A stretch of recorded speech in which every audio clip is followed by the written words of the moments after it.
How is it going, everyone? It's Johnny Beard with another episode of the Streamer Stories podcast. My guest today is someone I absolutely adore. It's my friend ComicWelshy. Here he is. Hello. How you doing? I'm good, thank you. So good to see you, man. How are you doing? How was things? All good. All good. I'm happy to be doing this. Oh, I'm good. I'm so happy you're on the show, man. I'm so happy you're on the show. Oh, yeah.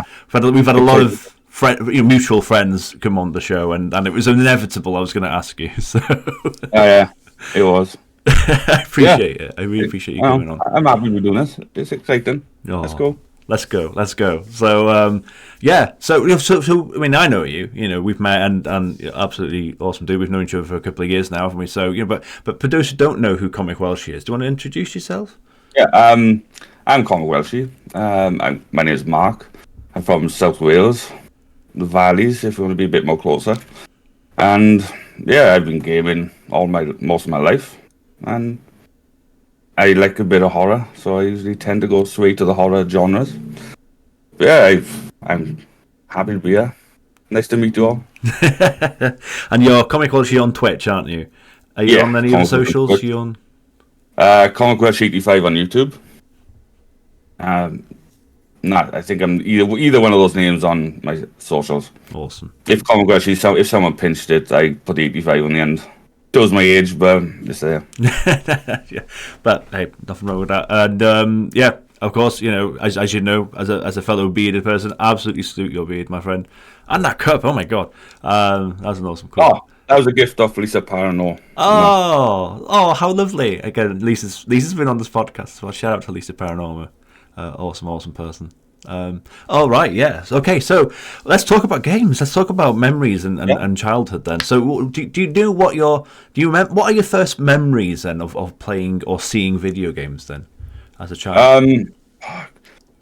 Don't know if I can't remember seeing anything before my first console, but as a little toddler, I had the Atari 2600. Oh yeah. You ever see one of them? I don't know how old you are, see. Well, if I was Johnny Beard, I'd be Johnny Beard 89. So there's a few years younger. So. Yeah, you know, it's a little black console, only about that big, and there's one of those ones that had a little black stick with a red button. Oh yes, yeah. One of them. Nice. It was great. Yeah. You know. Do you remember what games? Or was it just a bit of a blur?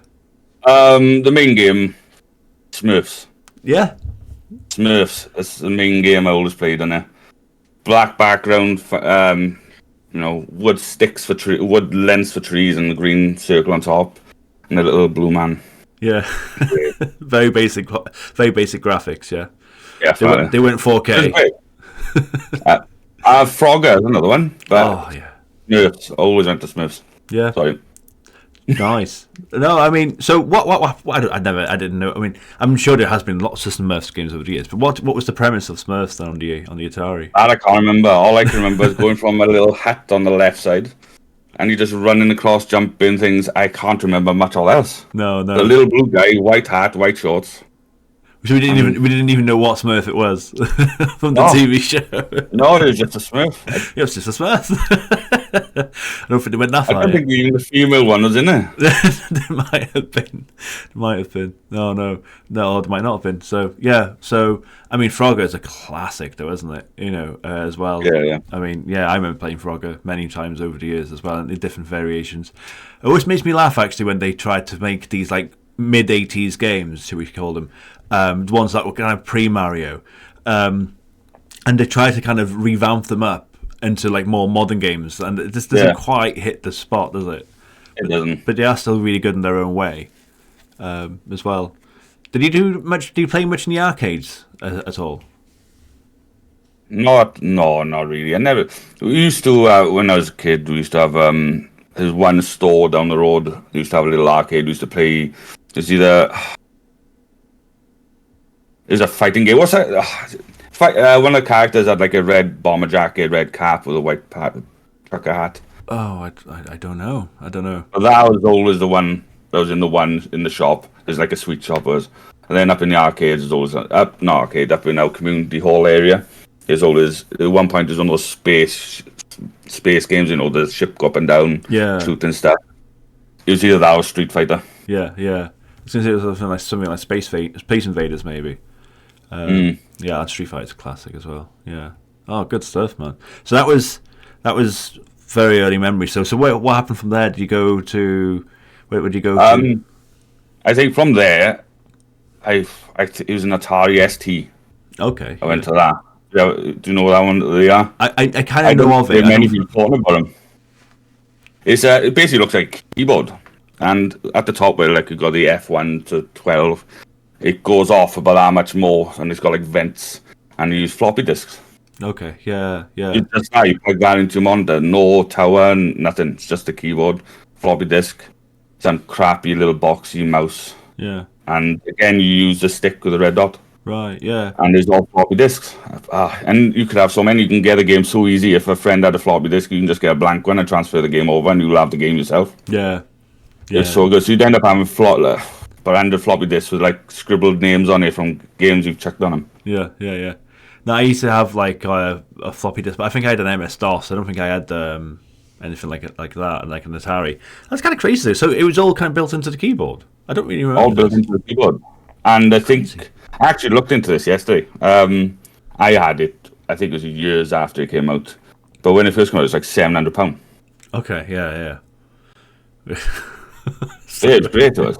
It's funny when just that sentence alone now, just like what? So I know. It's a conversation. But I love the games on that. The games on that was amazing. What did you play? Oh, what was that? Titus the Fox? Just a little fox guy running on the streets. Yeah. Batman, Robocop. Robocop was one of the first 3D games. It wasn't actually 3D, but they tried to make it. But it's good. You had like a green box with the lines going to it. Yeah. And you move that around the screen as if you're looking through his eyes. Is that like 2.5D? Is it kind of? Yeah. Nice stuff. Yeah. Now I was about to say, it's funny when you talk about something like that being £700. I mean, like, there'd be uproar, like if the PlayStation 5 came out at £700. I mean, it came out around 500, didn't it? But still, like. But I think in those days, £700 would probably be easier to make than now. Yeah. Well, Money was worth more, I think. I wonder what the inflation rate would be for £700 back in those days. It's probably like over £1,000 now, isn't it? Wow.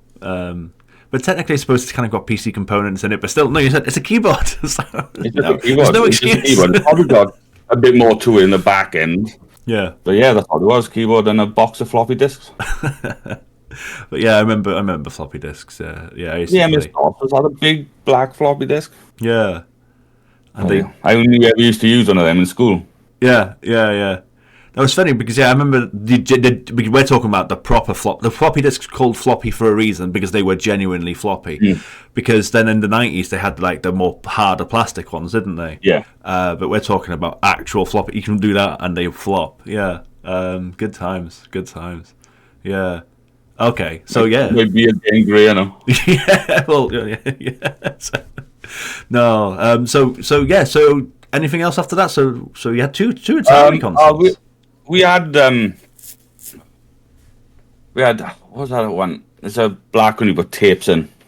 I can't remember. But tapes in? Well, VHS tapes or? No. I was going to say. Music tapes, looking things. You put them in, turn it on. It does that. Do you remember that stupid loading sound you'd have? Oh, no. I can't think. No. Amiga, I think that was one. Was it the Amiga? Okay, we're going to do a Google. Go for it. But yeah, I had one of them. I think that was the only time I ever really enjoyed anything football. Because me and my old man would play this football manager, and it's just like you see little black dots running around the field and a little white dot where the ball would be going. You just try and work out the game. It was good for the time. Yeah. And we play Arcanine together. That's another good one. I'd play that now on my phone. Yeah.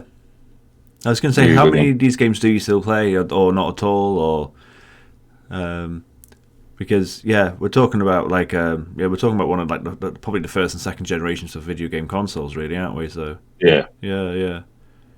And I think the main one then around then though was the Sega Master System we had. Yeah.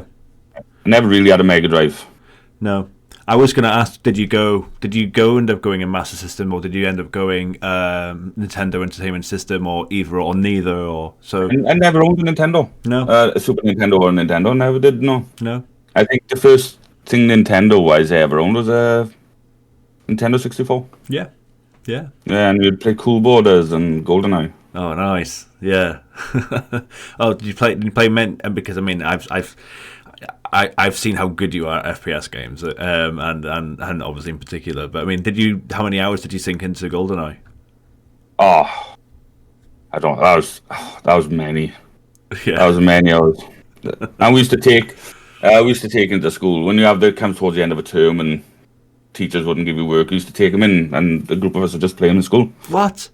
You actually took your consoles into school, and you were allowed to play them in school? Look now, I'm from the valleys. Education is not a big thing on this end. Oh man, yeah. Oh wow, I don't think I would ever be allowed to do that in any of my schools. That's not cool. That's not cool, man. So that console was a Sinclair, Spectrum Sinclair. Okay, yeah.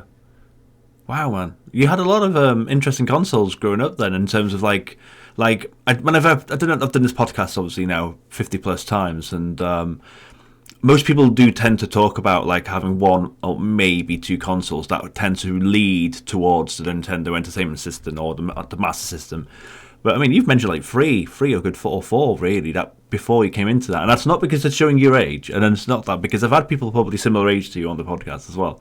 But you really did have a lot of those very early home consoles. Was that is that something to do with maybe your parents, maybe, I think guardians? So. My father has always been into his games. Yeah. He's 60 now, and he still plays COD. Yeah. But he did not too much. His work he's a carer, so he's not around too much. Yeah. But yeah, he's still into his game. I think it's all down to him. Yeah, wow, dude, that's a good history, really. I think that goes, as I said, it goes further than most people I've spoken to on the podcast, which is great. It's really cool. So you got the Master System then. So did you play that with a built-in Alex kid? Yeah. Not the kid, is Alex kid. Yes. What did you think of Alex Kid? It's amazing. That's another game I still play. Yeah. Is it Miracle World, is it? 2 months back, about a year or so back, there's a new version of it. Yeah, Miracle World, I think it was, wasn't it? And you can switch back and forth between the new and the old style. Yeah, it's literally just pause and switch, isn't it? I think. Yeah. I think my son's beat it. I've not played it. I've not played Miracle World. I was Mega Drive, and I played Enchanted Castle, but I never played Miracle World. Now Shinobi World's another good one. That's a brilliant game. Yeah, absolute classic. Wow, dude! So that's awesome. I don't know if you can see this. Oh, it's not gonna show. Oh, ooh, no, just about. Yeah, I can see the keyboard. Yeah, see the tape on the one side. Yes, I can. Yes, that's where the tape's in. Oh, good stuff, man. Good stuff.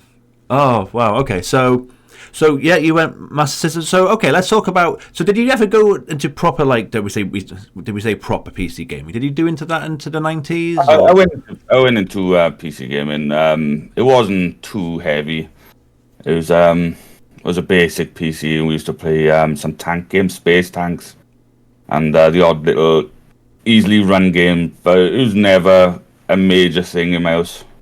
No. We were mainly console.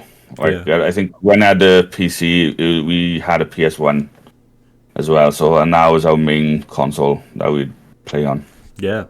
So you've mentioned Nintendo 64 and PlayStation 1. So did you spend more time on PlayStation 1, did you? Yeah. I was never a fan of the controller of the Nintendo 64. That was the only downside to it. Yeah. So what PS1 games did you play then? I remember when we first had our PS1, the games it came with was Doom,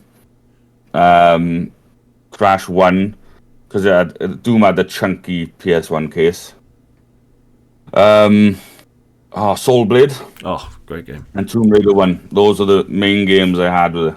That's a pretty damn good set of 4 games, to be fair, though, let's be honest.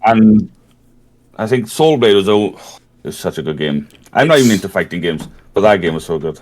Yeah, I love Soul Blade. It's funny because I played Soul Blade, but I played a little bit of Soul Calibur too, but I didn't really play many of the Soul Calibur games. But I loved Soul Blade. I don't think I've played a Soul Calibur. I think Soul Blade is the only one. Yeah, that's always my. I want to play it on stream at some point actually because I love the story. I loved like the quest mode. I think it's called, but something like quest mode or something like that, where you have to go around the world on the map and stuff. Like that was always my thing to do. I used to love doing it, and you had to try and find Soul Blade or something like that, didn't you? And again, every single character had a different story trajectory, and different. They were started on different points in the world map, didn't they?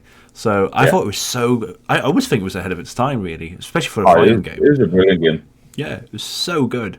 And again, I remember reading about the history of Soul Blade as well, because obviously it was Namco that made it, and they were like, "Well, we made Tekken, but we want to make a Tekken with weapons." And it had its own completely different lore, obviously, as well, didn't it? So, yeah. I think Namco was another Namco game, Ridge Racer and Rage Racer. That was another one I used to enjoy. Then. Yeah, I love Rage Racer. Again, people play Ridge Racer. I played Rage Racer. So I didn't like the first one, Ridge. I like Ridge Racer 2. Yeah. When they first introduced the Devil and Angel car, and then Rage, the third one, Rage Racer. I think that was probably my favorite one. Yeah. Great and you could use their own little pixel art screen and paint their own logo onto the cars. Yeah. I remember doing that on Rage Racer as well.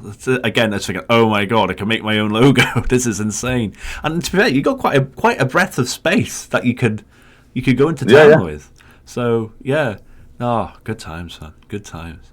So you mentioned your dad. Did you play games with your dad? Did you play games with anyone else, like friends or family or anything? A lot. I play a lot on my own. I love story games. I bought myself Resident Evil. That's when I got into them, was back then. But with family wise, I think the main thing we used to play was Crash Bandicoot. We used to do levels each. And everyone was always focused on getting every gem, every crystal. Yeah. No, and this went through all the crashes. Obviously, I don't think there's crystals in the first one. I think that was just the first one. I was about to mention that, yeah. Because you mentioned Crash 1, I wasn't sure if you did play the others. So because Crash 1 is so hard to get even a gem on, isn't it? Yeah. Well, the original, the remastered Crash 1 is a lot easier, I remember. But the OG, oh my god, you're not allowed to die. And those levels are tough as nails. So. They're so good, though. They're such good games. Amazing games. Did you have a favourite Crash game? Or did you have them all? I'd probably say 2. Yeah. I think of 2, 3, and 1. 1 for the nostalgic start of the series. Yeah. But 2, 3, and 1. Yeah, I used to be 3, 2, 1, but I don't know. Nowadays, I'm starting to turn into 2, 3, 1 myself. I don't know. 2 and 3, it's so good, so good. Definitely.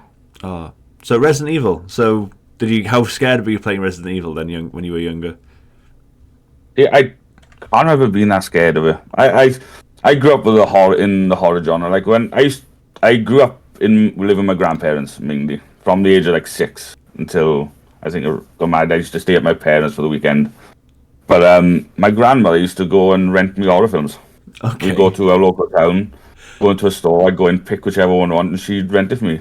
Age was never an issue. My grandmother's like, whatever horror you want to watch it. I've never really been scared of a horror. No.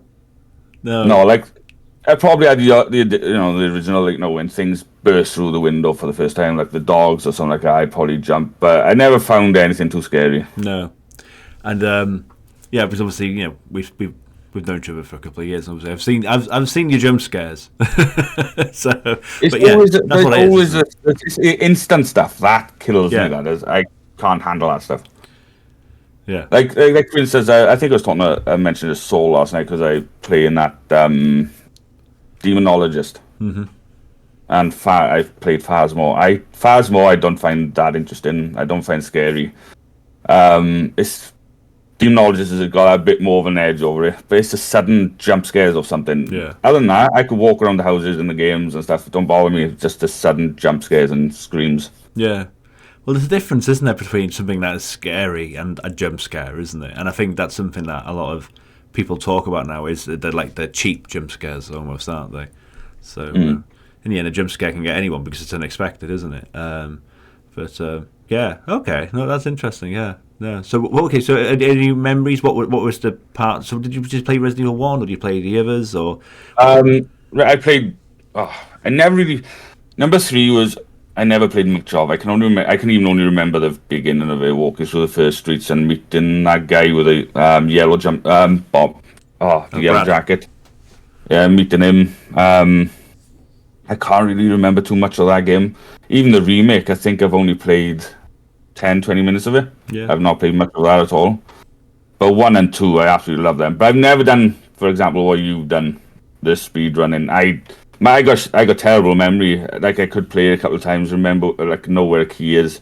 Yeah. But when I'm on the spot and I need to go, so I wouldn't know. I'll forget. I'll have to look it up or something, or just run around as much as I can until I find it. Yeah. So me and speedruns, I couldn't do it. I'd have to just chill through a game.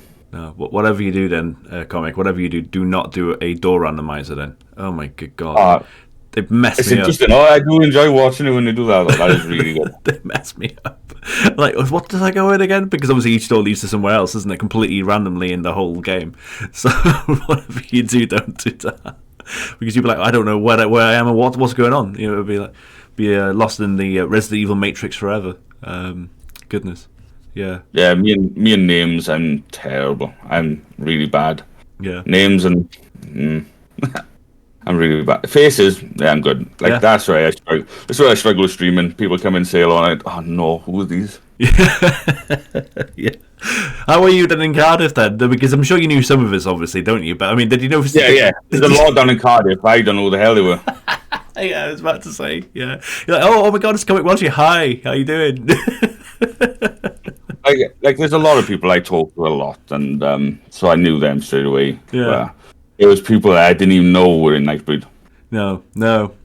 It's funny, isn't it? Like, I bet it's funny because as well, like, the best thing about this is I can't even ask you to give me any examples because, like, I don't know their names. It's like, you can't offend anyone. What was it? I recognize he came dressed up as Squid Game character. Yeah, I can't think of his name already. Oh, you're talking about One Big Beast? Yeah, like I knew his face. I thought, what's his name? I forgot his username. Hopefully Beast doesn't watch this. I think it's one of the reasons I literally call everyone Buddy. It gets me out of everything.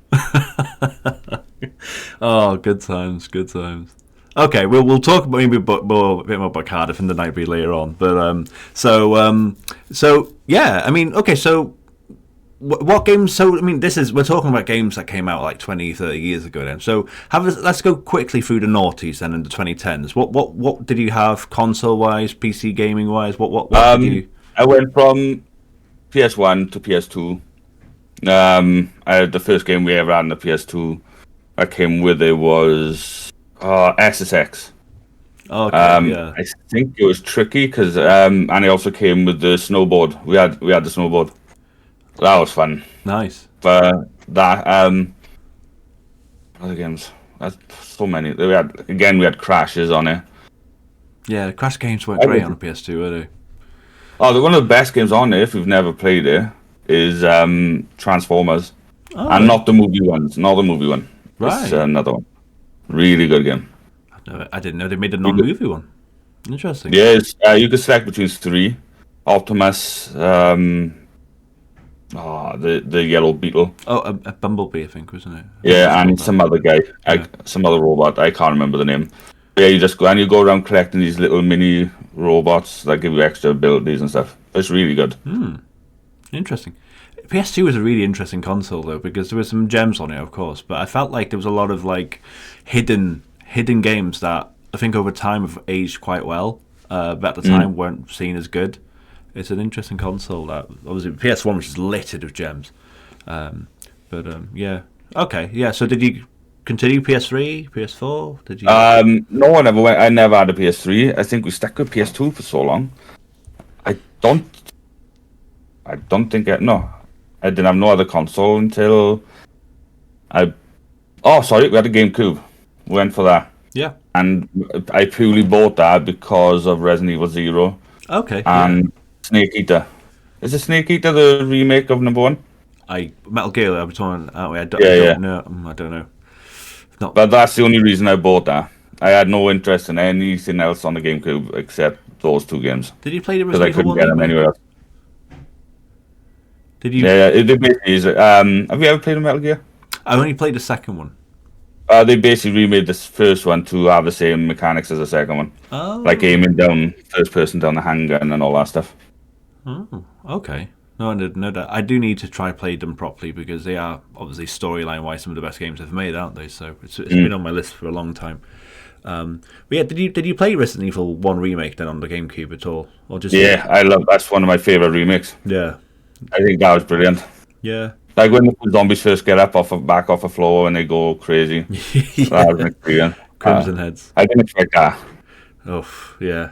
And they don't really warn you either, do they? So, yeah. I remember wondering why I had fuel, and I thought the lighter was just for the fireplace to get the map. Yeah. But I always wondered why there's fuel, and then the zombie decided to get back up. Yeah, yeah. I played Resident Evil 1 remake a bit later, like maybe half a year or a year later, because I didn't have a GameCube at the time. And my friend told me, he said, "Oh, Resident Evil 1 remake, it's shit scary, Johnny Beard. Even the zombies get back up off the floor." And I was like, I thought he was joking. I didn't think he was being serious. So when it happened, I was like, what the fuck? So, yeah. It's something they should do more. I think that's something that should be in more Resident Evil games. It's a really cool concept. No, definitely. My problem with it was, and I still do now. My wife hates it. She hates the fact. My wife enjoys sitting there, especially a story game. She'll sit there and watch me, and she would tell anyone that the only reason I complete some games is because of her. Yeah. Is because she sees things I don't, and I don't like reading. So if any prompts come up, so like it probably mentioned about burning zombies or something, I would have skipped it. Yeah. I hate what she does. Yeah. Yeah. So were you just one of those people that used to just button mash through like storylines and stuff like that? Yeah. Yeah. I'm terrible for it. Oh, no, that's funny. Yeah. Okay. So, I mean, how much do you play streaming-wise then, in terms of, like, do you play any offline games? Do you play games online? Yeah. What's the ratio, do you say? Not too much. Usually my day would, at the moment, I'd play a few hours, maybe 1 or 2 in a day. It depends, like, say for Hunt Showdown, I never choose to play that game offline. I might have a message off a couple of the guys saying, "You up for some hunt?" I say, "Oh, go on and let's jump on." And that's the only time I ever play it. I don't play it otherwise. No. Well, people might think differently, but the only time I really play Hunt is when I'm streaming. Yeah. I don't play it otherwise. But offline, I play Dead Island 2. Red Dead, I've got back into that because nice. I got so far into that game up until I'm not going to say, I don't know who's completed that. I got to a certain point with some bad news. And then I'm easily distracted, and something else, I might have bought a different game or something at the time, and then I switch over to that one. So I'm going back to Red Dead to try and get that done. And I'm also like playing Dead Island bit by bit. So Dead Island 2's not long come out, has it? So is it much better than the first one, or is I'm enjoying it. It's really good. Yeah. Like, the storyline's not too heavy. You're just getting from A to B. But I just enjoy smashing stuff up. Yeah. And the mod and the weapons are really good. Nice. No, I need to pick it up. It's a vibrant. The graphic quality is really good. The brutality parts, they're really good. Yeah. Like, I was kind of worried with all the stuff that's gone on with the game over the years. 9 years, right? But yeah, I'm enjoying it.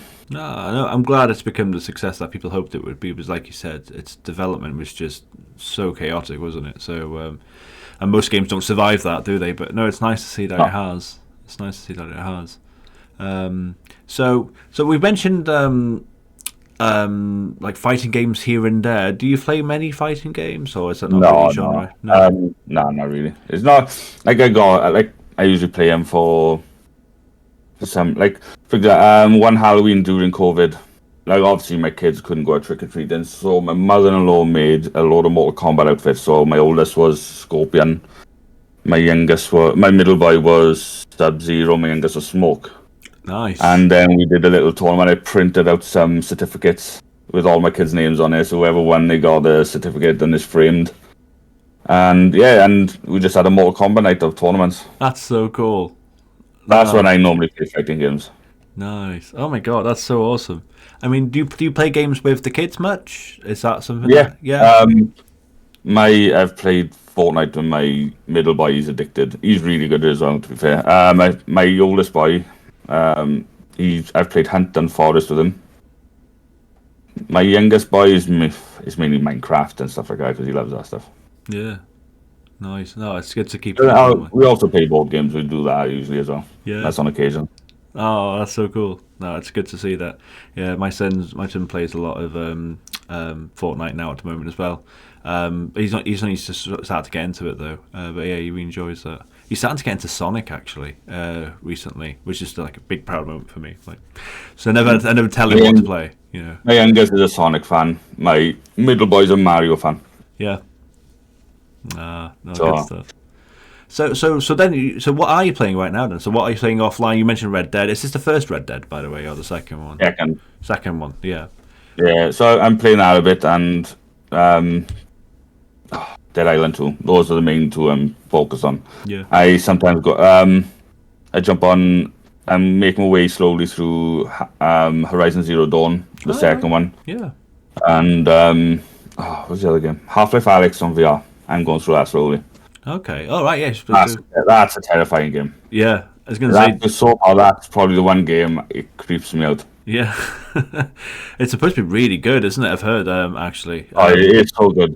Yeah. The graphic quality, like the main part of the game, I'm fine with. The graphics are great. The playing part is fine. But as soon as you go down to these dark sewers, it's some scary shit.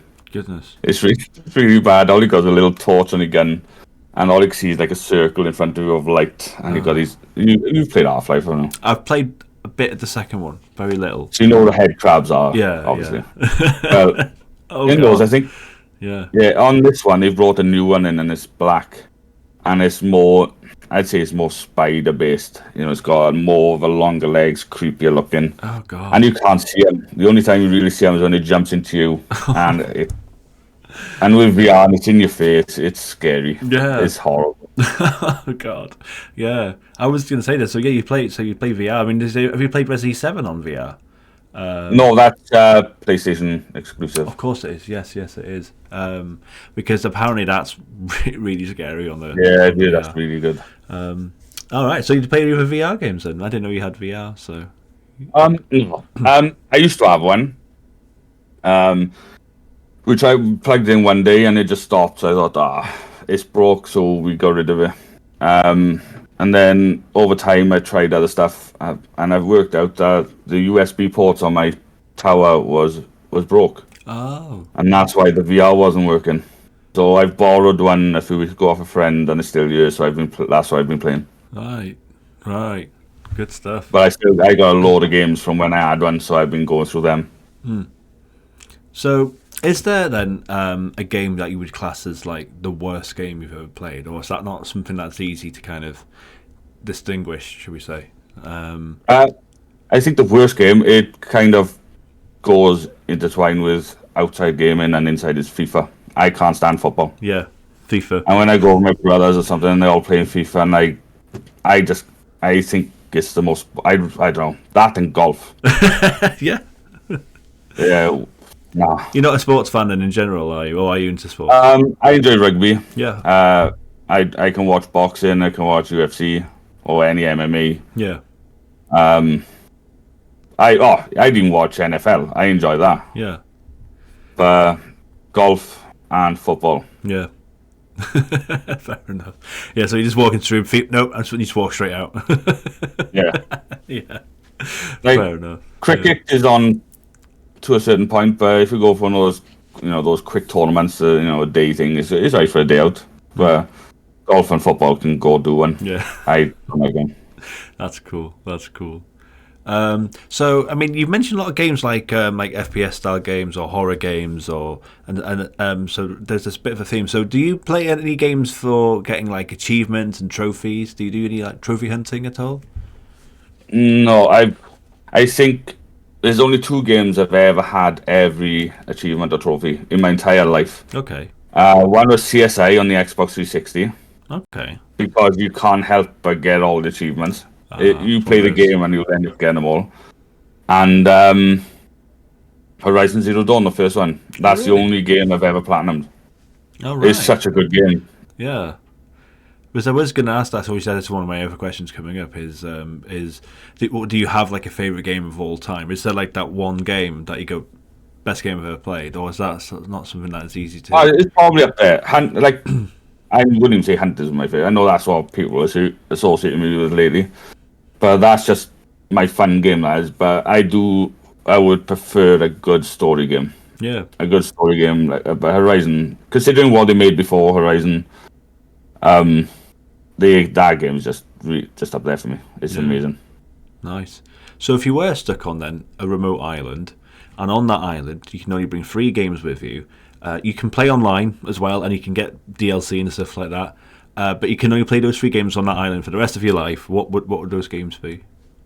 I'd probably say Horizon, a Red Dead, and I'd maybe put Hunt on it. If not Hunt, Singularity. Oh, what's that? I don't think I've heard of that. It's a 360, PS4. It's basically a first-person game. You're a soldier. You go to somewhere in Russia, and you're like in a lab or somewhere with some scientist stuff has gone on, and the place is ruined. And you end up coming across like a glove with this like a thing on your hand, top of your hand. And if you use it, you open portals to the exact same place, but a few years prior. Right. So, like, if you see a staircase, you can go back, and that staircase is there, so you work your way up. Oh, say that staircase is there, and it's like rotten away, you can't get up to the top. You could go back in time, so when it's up there, go up the staircase, then go back to normal time, and then keep going. But then later on, you get the ability to actually just fix stuff. So if the staircase is like iron, it's rotten away, corroded away, you can just point it in, and you can see it forming back to its original way, and you can go up the staircase.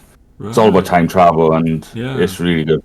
That's really cool. Yeah, I think I heard the concept being done a few times, but I don't know if it's ever. There's not many games that make it work, do they? So that's cool. That's cool. No, nice. It's a really good game. Fair play. All right, yeah, interesting then.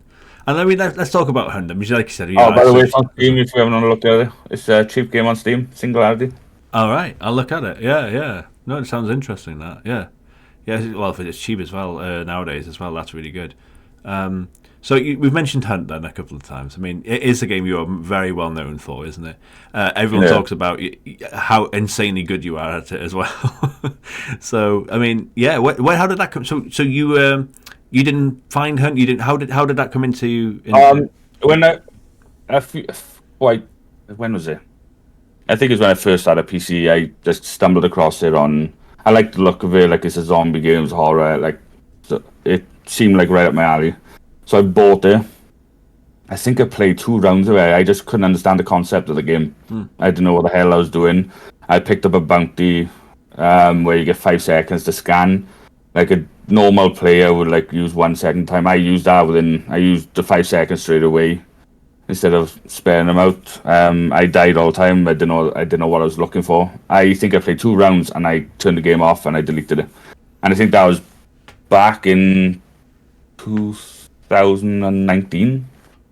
And then when I started streaming, and I got to know my friend Mr. Dr. Piggy. He's now Sneaky, but he was playing and he asked me to play with him, and I said, nah, it's crap, it's terrible.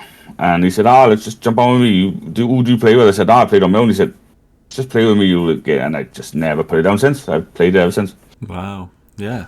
Crazy, isn't it? How the dynamic changes then if you do play a game single player versus multiplayer like that, and how it can just change everything. Then, wow, goodness, yeah, fair play. I mean, and how did you? When was the point then where you kind of went, I'm actually all right at this. I'm actually quite good. Like, did that? I think it was after a few. I don't know. It got to be in about a week or so, where I got. It took me a while to even get it. Even with a friend, it took me a while to get any kills in it and play it wise, because zombies you can just smack them about. And then I just realized this is really good. It's like it's got more of an impact on me than like playing COD. COD is run and gun, and this you've got to be a bit more tactical, stealthy. There's more to it. Like, I love stealth games. Like, I think that's why I like Batman and the Arkham series, where you can do stealthy stuff. Dishonored, those games. Yeah. I love stealth stuff, and I think this put everything I like into one. Yeah, definitely. No, that's good. I always remember because obviously we're both Welsh, and we've met, haven't we, in Cardiff and stuff like that. I always remember our shout out to Peaceful. He was like, "Oh my god, that if it wasn't for you, Johnny Weird, I would never have met ComicWelshy. He's so good at Hunt," type of thing. So you've kind of met a lot of people through Hunt, haven't you? Or you've lured people into the world of Hunt as well, haven't you? So right. Peaceful says that, right? Right. The story. I actually was following Peaceful about a year before I met any of you lot. Yeah. But I'm like I said, me and names I don't get on. So oh right, okay. I remember I think I followed him, and he's always playing this one game, and I don't think it was really interesting, and I think I just kind of backed away from it. Oh right. So I never really, yeah. But Peaceful, he's great. Yeah. But I formally really spoke to Peaceful was when we did the charity stream. Yeah. The first one with you. Fair and then I got to know Peaceful tidy then, and we've gamed together. We've played Hunt together. Yeah. Oh, it's so good. It's so good. And yeah, and that's one thing I've loved about doing the charity streams. Obviously, is finding all these amazing Welsh streamers. Obviously, and we both did the two together, haven't we? So we've raised actually quite a bit of money together, haven't we? So yeah. It's been fun. Yeah. It's been painful, but it's been fun. Yeah. Well, I've suffered down to these charity streams. Yeah, I was going to say, are we going to talk about Barbie Girl or not? Oh. Well, it's the makeup. Like, even when I did this one just gone, I dressed up as Kratos. Yeah. The next day, I'm blind. I can't see. My eyes all puffed and itchy, and no. I can't. Yeah. So, but it's going to happen again on the next one. Have you planned it? Yeah, I've already got it planned. Oh, that'll be something to look forward to for sure. Oh, fair play. So, do you? So, is there a game that you would say is like the hardest game you've ever played? Is there a game that you just? Right. This is the hardest game I've played, but it's also, even after watching people, it's one of the games I don't think I'd even enjoy, even if I got past.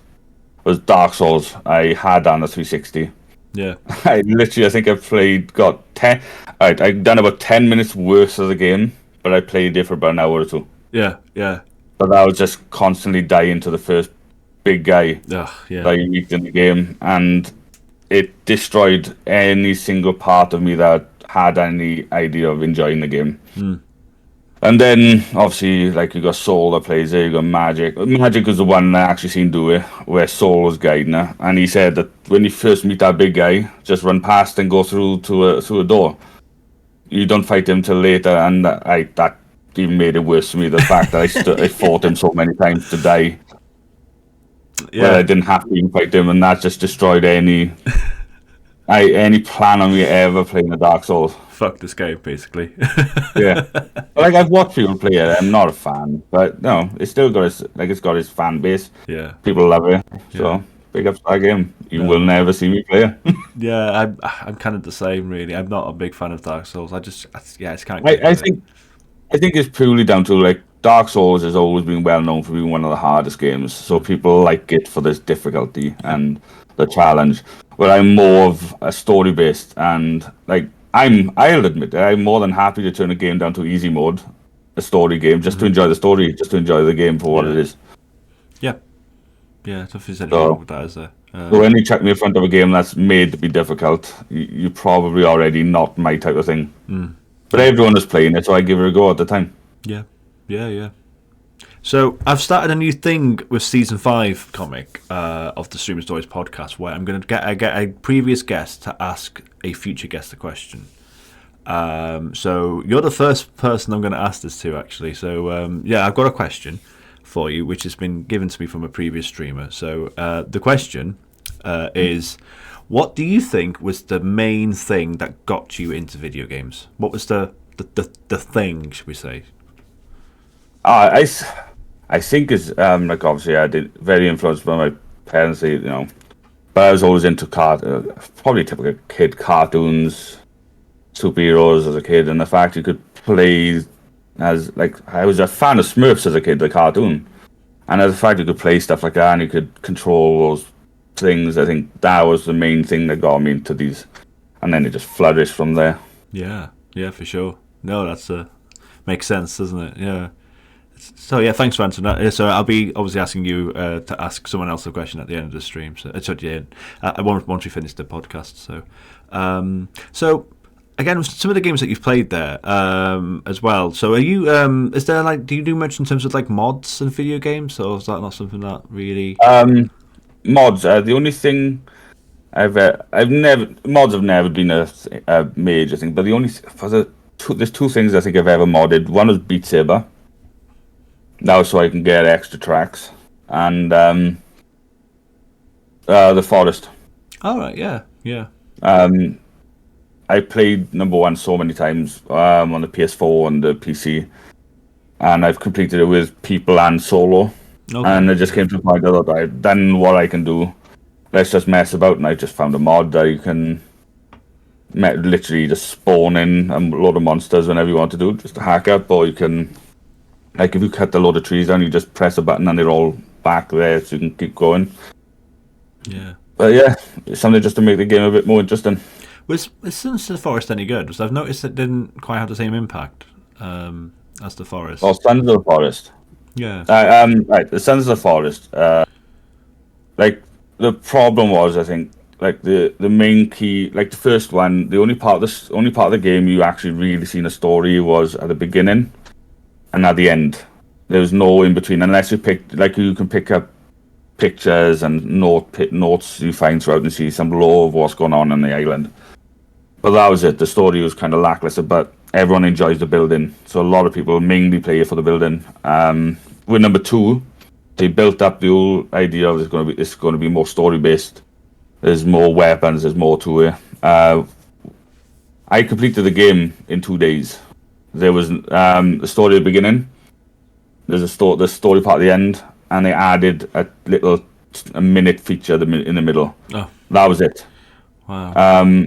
The boss in number 1 made the ending of number 1 more enjoyable. There was no boss in number 2, so you can go through the last area in number 2 without even fighting. You just go straight to the end. Oh my god. Okay. Yeah, the enemies are there. You can just walk past. Yeah, and like but the building of the game, I absolutely love the building side of this game. It's still really good. So that is what I'm playing it for. They're constantly doing updates it seems like every 2 weeks, and they've added an end boss. Even when they added the end boss, I went through it. You can walk past the end boss and end the game. Why? Yeah, it's stupid. It's like pointless. But they've updated that now, so the exit at the end gets blocked by a person, one of the AIs. Right. So you have to fight that boss. You can't end it without fighting that boss. So they slowly. But I've always said to you, is like they should have concentrated more on the story when released than anything else. It's like they're trying to do other stuff without the story. The story is the key part of number 2, what people are waiting for. Yeah. Yeah, the building is still a good feature of the game, but if people are buying it for the story, they're going to be disappointed. But they are working on it, what I can tell. Yeah. But it's a cheap game. It's not that expensive. No. So that's why I don't feel bad about still buying it. Yeah, exactly. Yeah, makes sense. So when did streaming come into play? What led to the decision to go, you know what, I'm gonna stream, and then what was that process like, and what was your first stream like? Well, first off, I never had a proper PC. Like I said, I had one PC in my younger days. I wasn't that good, but it wasn't a gaming PC. I started university. I messed up and I didn't buy a PC for that, so I ended up doing too much in uni. Without in the way I could have just done it at home. Then I bought a PC. I think it was January 2019, and then COVID kicked in. And when COVID kicked in, I was doing more gaming on the PC, and I got more into PC gaming than console. Like now, I might turn my PS4 on now and then just to play Horizon. But I'm all PC. And then because I was playing so much PC games, and because I was home a lot with COVID, I got in touch with one of my old friends from my old job in Amazon, who was he's always streaming. He's all about streaming. So I was watching him a lot. And then he started gaming with me, and then he just kept on and on and on. Why didn't you stream? You're not going nowhere. You're stuck in the house. You're playing a lot of games. Just turn it on, just stream. Nah, it's not my thing. He said, no, just do it. No, it's really enjoyable. It's fun. You can meet new people. I said, I'm really not interested. And then he kept on. He went about a few weeks, and I thought, bugger, shut him up. I'll do it for a few weeks. And I said, I guarantee you I won't get that. I won't do that well on it. I'd probably get to, if I get to 100, I said, I give myself a goal if I get to this thing. If I actually get to it, I'd just probably end it there. But then I got addicted, and it's been fun. Yeah. Yeah. And I actually don't talk to that guy anymore. He stopped streaming and he's disappeared. Well, thanks to that guy, because obviously I'm chuffed that you've kept it up, that's for sure. So what was the first game you were playing? What was the first stream like? The Forest. The Forest. The Forest. Yeah. It's also the first game I finished on stream as well for people. But I was awful. Like I said, if it were for that guy would bring his friends over to my streams and stuff. But that helped my average. But I go between Forest and was it Duke Nukem, the remake of the first one. Right. I go between them two, and I was bad. I had a camera obviously for calls at university, but I'd never use a camera on stream. I wouldn't use my mic on stream. I was literally, if someone said anything in my chat, I would pause the game, tab out, and type back. Okay. I would never talk. And I think I went about 3 months on a mic, without the mic, and you started using that, and then I was just a no-cam streamer for nearly 2 years then. Wow. Okay. Yeah. And then my wife streamed for a couple of days, and she went straight on with the camera, and I said, if you were doing it, I'm going to have to do it, because people would just call me a baby or something. So I turned on the camera for the first time, and I've been on it since. People have seen this mug since I've been doing it. Yeah, yeah. That's crazy, isn't it? Like, to think that was, obviously I didn't know you at that point, did I? So to think that you were a no-cam streamer for so long. And again, you're just thinking about the idea of like just pausing the stream to type out the messages and stuff like that. It's like, wow, that's like... It was terrible. Yeah. It was awful. I don't even know how I done it. I don't know people even stay there. It's awful. So I mean, how was that for you then, in terms of like turning on that camera, turning voice chat on for the first time, stuff like that? Was that like a big moment for you, do you think, or was it quite easy? The voice chat wasn't too bad. It was, I was a bit croaky with nerves, but it wasn't too bad. The camera bit, I crapped them. I remember the first time I turned it on, and I had, my nerves kicking, my stomach kicked in. I had to go to the toilet 3 times because of my nerves. But it took me a while. It took me a few weeks, but now I just don't care. Yeah, exactly. So I've only ever seen you as a cam streamer, so just the idea alone is like, what? Comic was like that? Oh my god. It went like, I know Manic. Manic's not a fan of the idea of the cam. He done the challenge of so many points on something he's doing on the stream. And he said if you reach it, you go on cam, and he went on cam for about 10 minutes, one stream. But like I do say to him, I said, people know what you look like now. Turn on. Yeah. But I understand where he's coming from with the idea of not liking the idea. Yeah, no, totally. Yeah. Again, I've only met Manic in person, so that's the only reason why I know what he looks like. So let's talk about the Nightbreed then, because the Nightbreed is our community, isn't it? So and you've been a huge part of that, and building that with us. So how did you get into the Nightbreed, and what's it been like for you? I met Beardo, through a friend. Yeah. When I first started getting into Twitch, I used to type in like Welsh in the top search bar, see all Welsh people come up, and I met one friend, and then got to know him, and then I met Beardo through him because he's the one that got Beardo into streaming. Right. And then from Beardo I met Charlie, and Charlie's invited me to Nightbreed. Right. Yeah. Shout out to Be the Geek and to Beelzebub, aka Charlie, for that. Yeah, they've both been on the podcast. So great guys. So So I mean, and again, we already again shout out to people like Soulstrike and Magic Bananas, people in that community that's been on the podcast as well. And like you've met a lot of people, haven't you, through the Nightbreed? And it's been like family, mate. It's been like family. So talk to us about that then. So I mean, again, meeting people in Cardiff, how was that for you? That was horrible. I just swear to God. I even spoke to the wife about cancelling going. I put me right on edge. I did. Yeah. I'm not I talk to people and stuff. I'm not a people person. It No. kills me. It's like, it's like if I have to go on school trips or something, like going if the wife's from work, and the fact I gotta be around people. I'm more happy being confined. But the wife kept on saying, "Nope, I've got my outfit. You're going." Yeah. So she forced me to go. I met Keza. No, who did I meet first? I met Shazzy. It's Shazzy, Manic, and Citizen. They were the first ones, and then from there, I was just cozy. It was just been great, and then I met Kez, and then I met Goldeneye. That's the one. I met him. He was one of the first ones, and I remember he messaged me saying where I was, and I took a photo where I was in Cardiff, and then I looked up. The first thing I see was his moustache in the distance. Yes. And then from there, then my nerves just went, and it was great. Yeah. One of the best nights for a while. Like I said, I don't generally go out that much, so that night was awesome. Yeah, yeah. So yeah, it's been great being part of the Nightbreed community. So that's for sure. So, do you have any favorite like streaming memories? Do you have any favorite streams, favorite moments? Moments. Like one of the biggest moments like I've had, like the community of Parky. I had one. I met some awesome people through some big raids. But I think in general, my experience of streaming, I've never really had any low points. I've enjoyed the experience.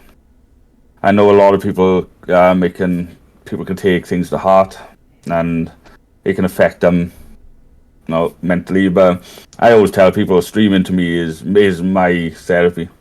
I enjoy it. So whether I got 1 or 100 people there, it's great. I literally don't mind. If chat's quiet, I'll talk and enjoy the game. If people are there talking, I'll enjoy both. And I don't really have a downside. I think the main part of streaming is mainly the people I've met on the journey. I think I've met some awesome people, especially through Nightbreed. Nightbreed is such a diverse community there. Mm-hmm. Like where I'm from, you don't meet. It's the same type of people here. It's like I've grown up with. I don't know any different. But then you got Nightbreed, and you got so many different types of people, and they're amazing. They're all so interesting and fun. Yeah. And I've met a lot of them. It's great. Like there's more I need to meet, but they need to shift their ass and get over. Yeah. Well, you've heard it from Comic. Get following. Shift your ass and follow Comic, and then get to know him. He's awesome. No, I agree. It's so diverse. It's a really cool place to be. I completely agree. So if you're scared of flying, just close your eyes and get on the plane. Yeah. Yes. Exactly. So I liked what you said as well about the numbers and the taking it to heart and stuff like that. I mean, one thing I've noticed about yourself really is that doesn't matter. You don't really necessarily have like a schedule, and you stream whenever you feel like it, basically, don't you? Which is so talk us about that. I mean, we know obviously you streamed as late as like 3 a.m., 4 a.m., haven't you? So like, is it just one of those like I just feel like streaming? What talk us through that? It started off because I've got a busy house. I got 3 boys and they're not quiet. It's like for this, my wife has took my oldest boy shopping. I kicked the other 12 to go to the park. Otherwise, you'd have a hell of a racket, yeah. But so what I used to do was my wife would work in Cardiff and she wouldn't get home till like 7, half 7. So I'd stream from 3 till say about half 6, something like that. Or she's a bit late, I'd push till 7. My kids would come home, they'd take their uniforms off and they just probably either go straight upstairs or out, or they go out to play, depending on the weather. So that I always had that piece. And then my wife changed where she's working. She stopped working in Cardiff and she's now working literally 2 minutes outside my house. You can go out somewhere else up a hill, there's a hairdresser, she works there. Oh wow. And so she's home a lot more. And it's going great for her. But because of that, there's more stuff going on in my house more often, so I don't get to stream. And then I decided that I'm old. I was always a night bird. Like even when I was streaming, then those times I was up late playing games. Like me and Saul would be on Hunt like 3 in the morning. So I'm adjusted for night stuff anyway. So I thought, okay, I'll just do the streams then. I'll do it then. So instead of me streaming, I used to just stream every day. If my wife was in work, I'd stream. But now, because it's nights and I'm trying to regulate some sort of sleeping, I do every other, or like if my wife's in work and I'm awake, I'll chuck a stream on. Yeah. I'll just stream in the day and then I'll stream in the night. Yeah.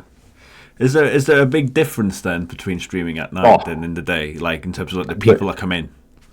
Completely different. It was. Yeah. It was really odd. It's like when I streamed in the day, I had people there talking. It'd be great to have a good conversation with a lot of people.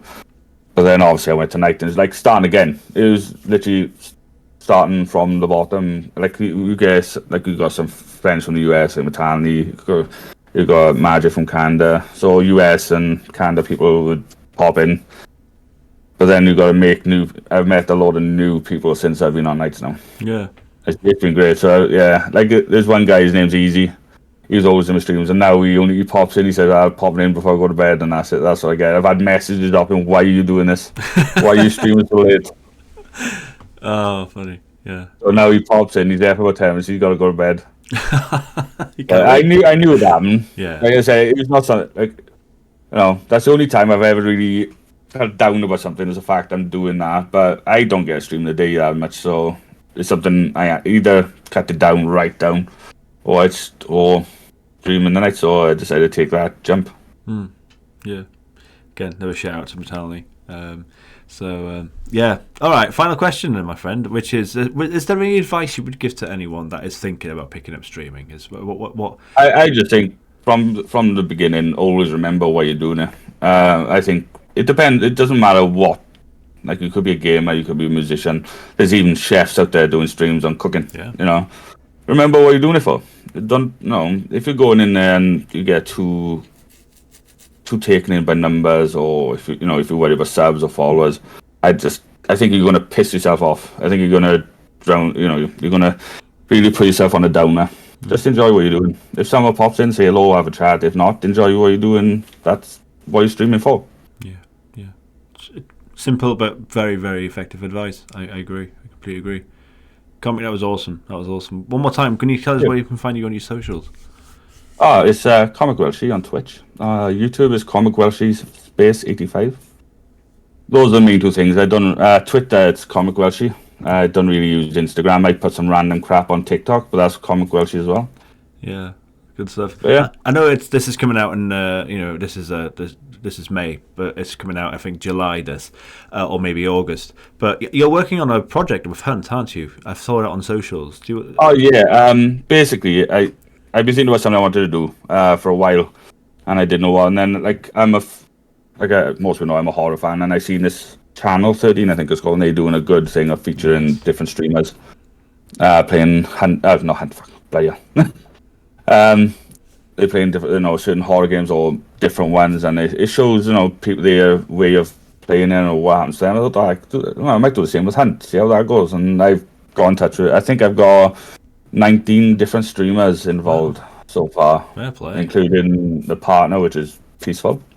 He was nice enough to send me some clips over. So I'm hoping to do one every 2 to 4 weeks, depending on how this goes. And I'll get it out more. I've reached out to other people playing Hunt that I'm not a follower of. So it's not just going to be people I know. If you're a hunter, whether you've met me or not, don't have to be following my channel. If you've got a Hunt clip, just send it to an email and I'll put it on it. There we go. You heard it here. If you love Hunt, check out ComicWelshy and check out that YouTube video. And I'm sure by this time this comes out, there'll be a few episodes, so that'll be really cool. Yeah, this one's debuted tomorrow, which is Sunday the 21st, if anyone didn't know the date. they hopefully would have seen a few by the time this comes out. Yes. Hopefully. Yes, 100%. Awesome. Comic, thank you so much, man. That was awesome. It's fun. Yeah, thanks so much for watching, everyone, or listening. I made it. You made it. I knew you would. Thanks so much again, mate. And everyone, take care. Have a good day or night or whatever. Bye bye.